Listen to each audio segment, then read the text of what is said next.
வணக்கம் மக்களே. காயத்தோட விளையாடி தன்னை ப்ரூவ் பண்ணிருக்காரு தூபே. நிராகரிச்ச கம்பீருக்கு தன்னோட பேட்டிங் மூலமா பதில் சொல்லிருக்காரு. சிவம் தூபே ஒரு ஆல்ரவுண்டர் பிளேயரா இருந்தாலும் அவருக்கு பவுலிங்க கம்பேர் பண்ணும்போது பேட்டிங் தான் சூப்பரா வரும். IPL எல்லாம் சிக்ஸா அடிச்சு ஆறு சாமின்னு ஃபேன்ஸால அன்பா அழைக்கப்படுறாரு தூபே. இம்பாக்ட் பிளேயர் ரூல் வந்ததுல இருந்து தோனியும் தூபேவை பேட்டிங்காக மட்டும் தான் பயன்படுத்திட்டு வராரு. பவுலிங்ல இவர் ஒரு சிறப்பான பெர்ஃபார்மன்ஸ் கொடுத்தா ஹர்திக் பாண்டியா மாதிரி இவரும் நட்சத்திர ஆல்ரவுண்டரா வரலாம். 2024 T20 உலகக்கோப்பை ஸ்குவாட்ல இடம்பெற்றும் இந்தியா கோப்பையை கைப்பற்ற இவர் பெரிய பங்காற்றியும் இருக்காரு. அப்படி இருக்க நிலையில இங்கிலாந்து அணிக்கு எதிரான T20 ஸ்குவாட்லயும் சரி, ODI ஸ்குவாட்லயும் சரி தூபே இடம்பெறல. அதே மாதிரி சாம்பியன் டிராபிலையும் இடம்பெறல. அதுவே பெரிய சர்ச்சையை ஏற்படுத்தி இருந்துச்சு. அந்த நிலையில தான் இங்கிலாந்துக்கு எதிரான T20 போட்டியில விளையாடிக்கிட்டு இருந்த நிதிஷ்குமார் ரெட்டி மற்றும் ரிங்கு சிங்குக்கு காயம் ஏற்பட்டிருந்துச்சு. இதுல நிதிஷ்க்கு பதிலா சிவம் தூபே உள்ள வந்தார்.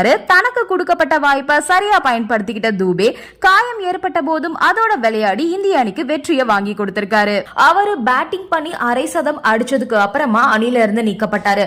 அவருக்கு பதிலா வேகபந்து வீச்சாளர் ஹர்ஷத் ராணா அணில சேர்க்கப்பட்டாரு. இந்த போட்டியில இந்திய அணி முதல்ல பேட்டிங் செஞ்ச போது சிவம் தூபேயோட ஹெல்மெட்ல பந்து தாக்கிருச்சு. 20வது ஓவர்ல தான் இந்த சம்பவம் நடந்துச்சு. அந்த ஓவரோட 5வது பந்தை சந்திச்சாரு சிவம் தூபே. அப்ப இங்கிலாந்து அணியோட வேகபந்து வீச்சாளர் ஜேமி ஓவர்டன் பவுன்சர் பந்த வீசினாரு. அத புல் ஷாட்டா அடிக்க முயற்சி செஞ்சாரு சிவம் தூபே. ஆனா பந்து அவரோட ஹெல்மெட்ல தாக்கிருச்சு. அதுக்கப்புறம் சர்வதேச கிரிக்கெட் அமைப்போட விதிப்படி அவருக்கு மூளை அலர்ச்சிக்கான பரிசோதனை செய்யப்பட்டுச்சு. ஆனா அப்போ அவரு தன்னால பேட்டிங் பண்ண முடியும் அப்படின்னு சொல்லி பேட்டிங் பண்ண வந்தாரு. இதையடுத்து அந்த இன்னிங்ஸோட கடைசி பந்து அவரு சந்திச்சாரு. ஆனா அவரு ரன் அவுட்டும் ஆயிட்டாரு. சிவம் தூபே 34 பந்துகள்ல 53 ரன்கள் சேர்த்திருப்பாரு. ஹர்திக் பாண்டியா 30 பந்துகள்ல 53 ரன்கள் சேர்த்திருந்தாரு.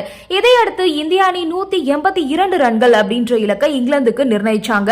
ஆனா அப்போ பந்து வீச வந்த இந்திய அணியரோட சிவம் தூபே களத்துக்கு வரல. முதல்ல ரமன்தீப் சிங் அவருக்கு பதிலா ஃபீல்டிங் பண்ணாரு.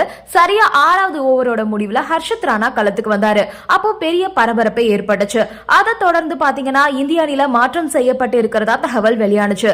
சிவம் தூபேக்கு மூளை அலர்ஜி ஏற்பட்டு இருக்கிறதுனால அவருக்கு பதிலா ஹர்ஷத் ராணா அணில சேர்க்கப்பட்டு இருக்கிறதா அறிவிச்சாங்க. பொதுவா இது மாதிரி மூளை அலர்ஜி ஒரு வீரருக்கு ஏற்பட்டா அவர் பாதி போட்டியில நீக்கப்பட்டு அவருக்கு இணையான ஒரு வீரரை அணில சேர்த்துக்கலான்ற விதி இருக்கு. ஆனா ஹர்ஷத் ராணா அப்படின்ற ஒரு ஃபுல் டைம் வேகபந்து வீச்சாளரை சிவம் தூபே அப்படின்ற ஒரு பேட்டிங் செய்யக்கூடிய ஆல்ரவுண்டருக்கு மாறா களமிறக்கப்பட்டது சரியா அப்படின்ற கேள்வியும் எழுந்துச்சு. ஹர்ஷத் ராணா 4 ஓவர் வீசி 33 ரன்கள் கொடுத்து 3 விக்கெட்டை கைப்பற்றியிருந்தாரு. இதன் மூலமா இந்திய அணி 15 ரன்கள் வித்தியாசத்துல அபாரமா வெற்றி பெற்றாங்க. அதோட இந்த தொடரையும் இந்திய அணி கைப்பற்றியிருக்காங்க. தனக்கு வாய்ப்பு கொடுக்க முடியாதுன்னு சொன்ன கம்பீர எழுந்து நின்னு கைத்தட்ட வச்சிருக்காரு தூபே. அதோட ஆட்டநாயகன் விருதையும் வாங்கி தன்னை அணில தேர்வு பண்ணாத தேர்வுக்குழுக்கும் பதிலடி கொடுத்திருக்காரு தூபே. அசிங்கப்படுத்தினவங்க முன்னாடி கம்பீரமா எழுந்து நின்றிருக்காரு. நன்றி, வணக்கம்.